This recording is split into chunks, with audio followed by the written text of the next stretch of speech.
मंडळी, चैत्र महिन्याची पहाट, डोंगरावर गुलालाची उधळण आणि आकाशात घुमणारा जयघोष, ज्योतिबाच्या नावानं चांग भलं. ही फक्त यात्रा नाही तर लाखो भक्तांच्या श्रद्धेची, विश्वासाची आणि परंपरेची कथा आहे. महाराष्ट्रातील वाडी रत्नागिरी म्हणजे ज्योतिबाचा डोंगर, जिथे दरवर्षी चैत्र महिन्यात लाखो भाविक एकत्र येतात आणि अनवाणी चालत सासन काठ्या खांद्यावर घेत भक्तीच्या रंगात रंगून जातात.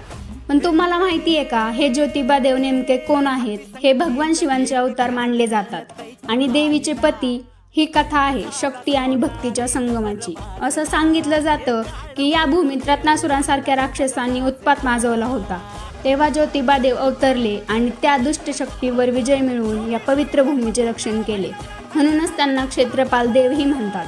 ही परंपरा आजची नाही तर शेकडो वर्षाची आहे. यांच्या काळात या देवस्थानाला विशेष महत्त्व मिळाले आणि गावागावातून सासन काठ्या आणण्याची परंपरा सुरू झाली. पुढे काळात ही यात्रा आणखी भव्य बनली. आजही ही परंपरा तितक्याच श्रद्धेने चालू आहे.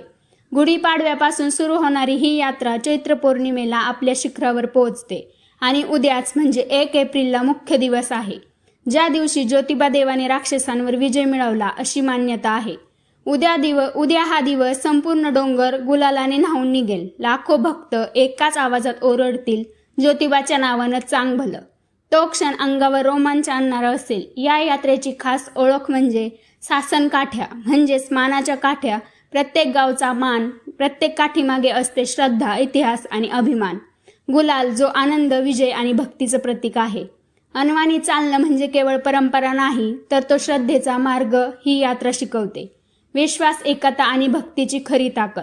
उद्या लाखो लोक सगळं विसरून फक्त एकाच नावाने एकत्र येतील, ज्योतिबाच्या नावानं चांग भलं.